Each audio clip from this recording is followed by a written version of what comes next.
Reset maintenance timer. Hold the Select button until Select menu appears on the screen.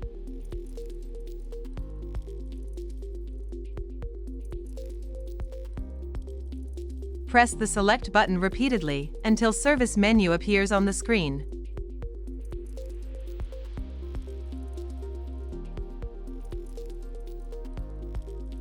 Press the Set button once when Service menu is shown on screen.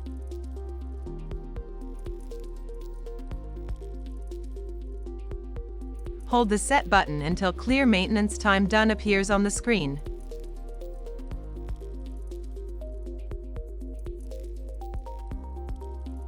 Press the Stop button once. The maintenance timer is now successfully reset. Disclaimer: examples shown may vary in practice.